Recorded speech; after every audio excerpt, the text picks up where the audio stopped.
Structure of molecule का जो पहला टॉपिक है वो हमारे पास है व्हाई डू एटम्स रिएक्ट, यानी एटम रिएक्ट करना क्यों चाहते हैं। और ये टॉपिक एग्ज़ाम के हवाले से भी बहुत ही इम्पोर्टेंट है। तो एक एटम दूसरे एटम के साथ रिएक्ट करना क्यों चाहता है, तो इस हवाले से हमारे पास कई रीज़न है, लेकिन हमारे सिलेबस के मुताबिक हम 3 रीज़न को डिस्कस करते हैं।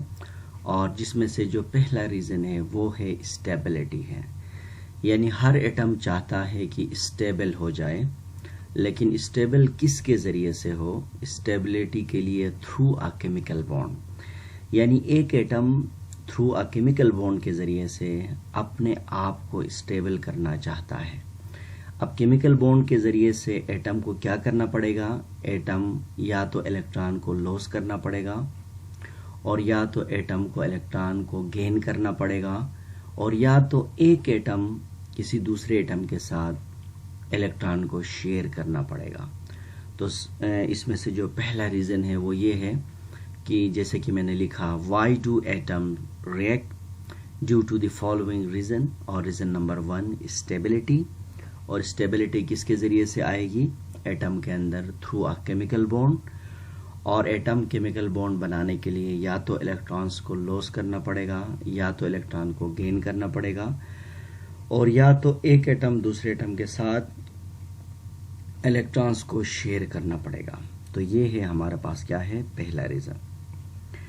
अच्छा, दूसरा रीज़न क्या है? देखिए, to complete the valence shell, यानी वैलेंस शेल किसे कहते हैं? किसी भी एटम के आउटर मोस्ट शेल को वैलेंस शेल कहा जाता है। तो वैलेंस शेल के लिए जो एटम होगा वो कितना इलेक्ट्रॉन उसके लिए दरकार होगा?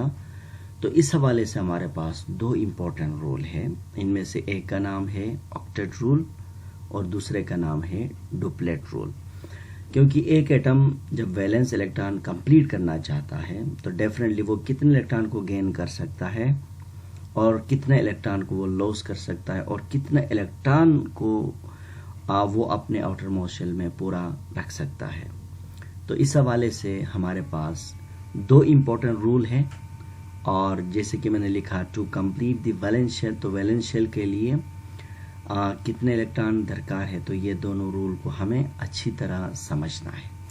तो सबसे पहले हम बात करते हैं कि ऑक्टेट रूल क्या है। देखें, ड्यूरिंग अ केमिकल बॉन्ड, यानी केमिकल बॉन्ड के दौरान किसी भी एटम का आउटर मोस्ट शेल में 8 इलेक्ट्रॉन को पूरा करने के लिए जो टेंडेंसी दरकार होगा, तो उस टेंडेंसी का नाम क्या है? ऑक्टेट रूल है। जैसे कि मैंने लिखा कि the tendency of atoms to acquire 8 electron configuration in their valence shell, जैसे मैंने बोला कि 8 इलेक्ट्रॉनों की कॉन्फ़िगरेशन पूरा करने के लिए, और वैलेंस शेल का मतलब है आउटर मोस्ट शेल।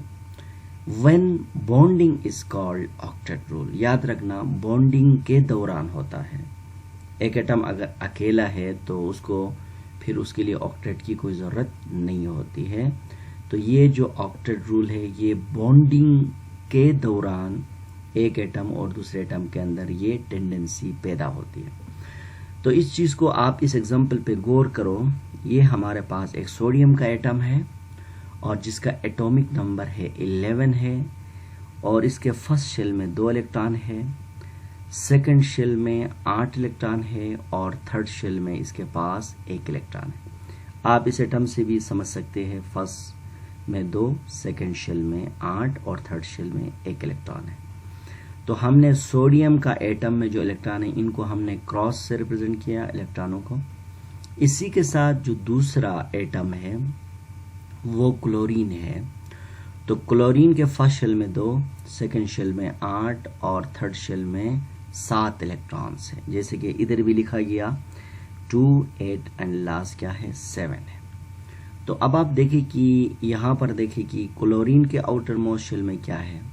क्लोरीन के आउटर मोस्ट शेल में 7 इलेक्ट्रॉन है, और इसी तरह से सोडियम के आउटर मोस्ट शेल में क्या है? 1 इलेक्ट्रॉन है। अब हमें खुद देखना पड़ेगा कि सोडियम को 7 इलेक्ट्रॉन चाहिए और जबकि क्लोरीन के लिए 1 चाहिए।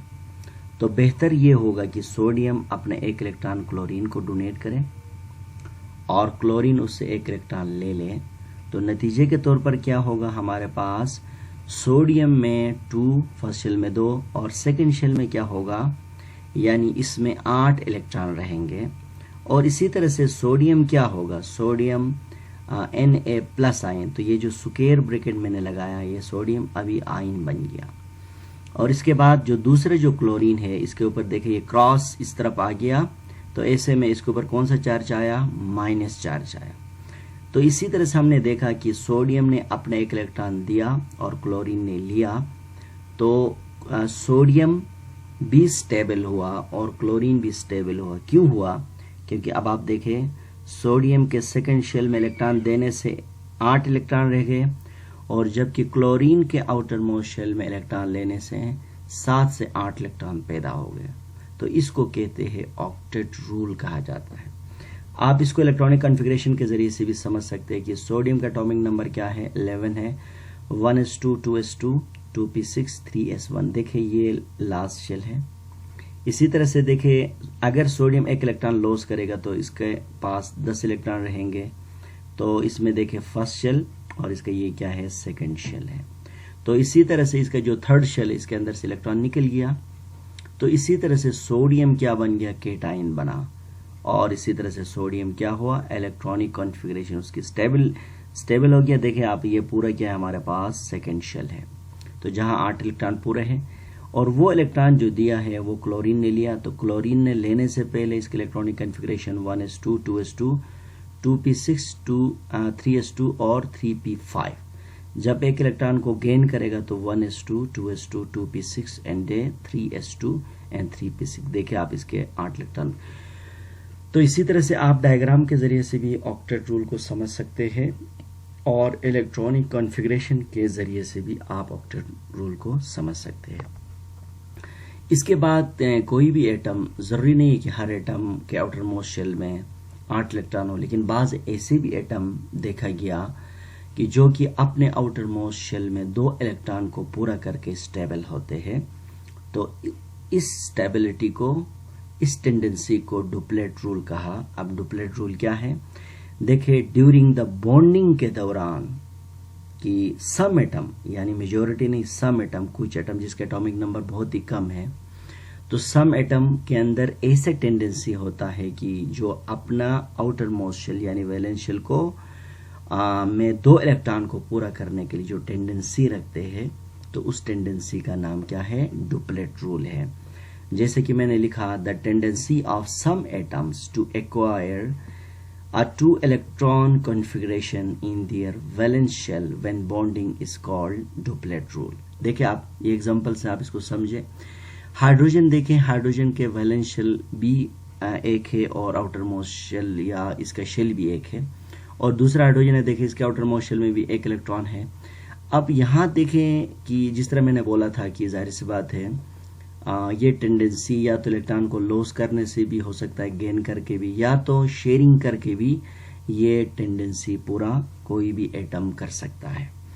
तो ऐसे में हाइड्रोजन 1 इलेक्ट्रॉन को शेयर करेगा और जबकि दूसरा हाइड्रोजन 1 को शेयर करेगा, तो इनके बीच में क्या होगा, एक मॉलिक्यूल बन जाएगा और इस मॉलिक्यूल के नतीजे में देखें H2 मॉलिक्यूल बना और यहाँ देखें 2 इलेक्ट्रॉन यहाँ फिल हुए और इनका 2 इलेक्ट्रॉन भी पूरे हो गए। तो ये जो 2 इलेक्ट्रॉन बीच में है ये दोनों पार्ट में काम करते हैं, यानी दोनों हाइड्रोजन जहां पर इन दोनों को मिलने से कितना हमारे पास इस मॉलिक्यूल के अंदर, यानी 2 इलेक्ट्रॉन पूरे हो गए।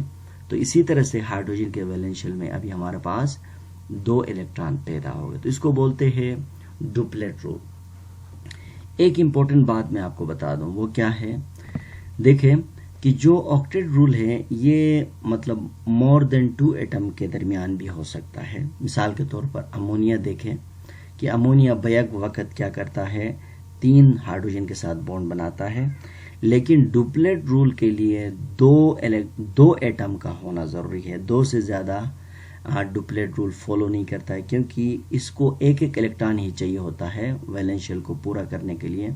तो लिहाजा ये पॉइंट भी समझना जरूरी है।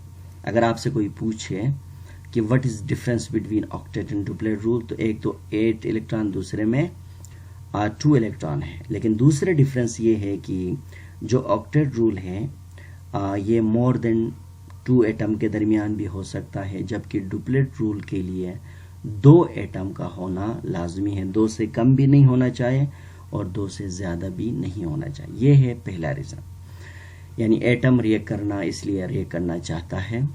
दूसरा रीजन क्या है कि to get the electronic configuration of noble gas. आप जानते हैं पीरियोडिक टेबल में आप देखें बिल्कुल राइट साइड पे आप देखें ग्रुप नंबर 8 ए के एलिमेंट को क्या कहते हैं, नोबल गैसेस कहते हैं, जो पीरियोडिक टेबल में बिल्कुल राइट साइड पर है और कॉर्नर पर है। तो आप देखें कि नोबल गैसेस को इनर्ट गैसेस भी कहा जाता है। और नोबल गैसेस ऐसे गैसेस होते हैं इनका या तो डुप्लेट कंप्लीट होता है या तो ऑक्टेट कंप्लीट होता है। इसलिए नोबल गैसों के अंदर ये भी देखा गया है कि ये न किसी को इलेक्ट्रॉन देते हैं और ये न किसी से इलेक्ट्रॉन लेते हैं।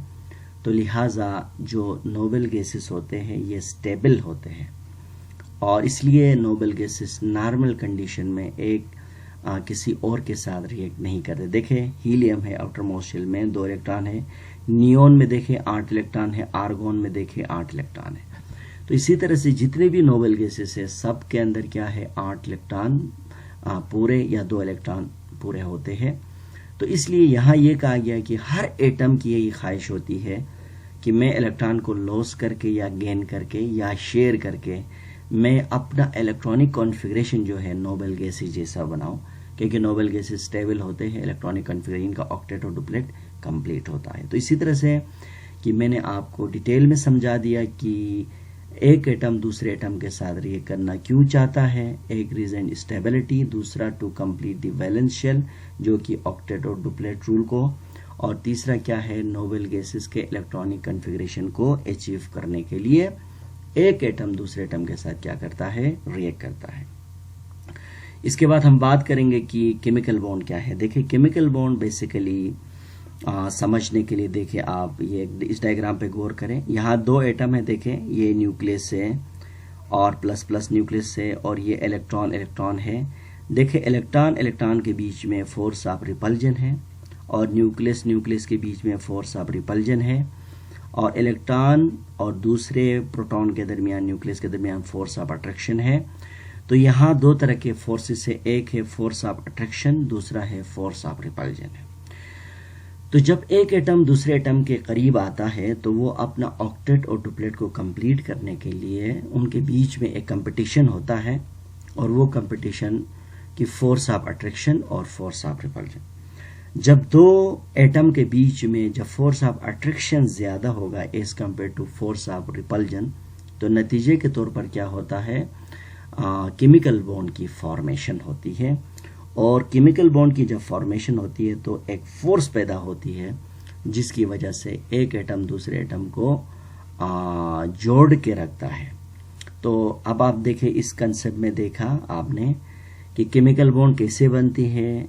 जब फोर्स ऑफ अट्रैक्शन ग्रेटर होगा फोर्स ऑफ रिपल्जन तो नतीजे के तौर पर केमिकल बॉन्ड बनेगी।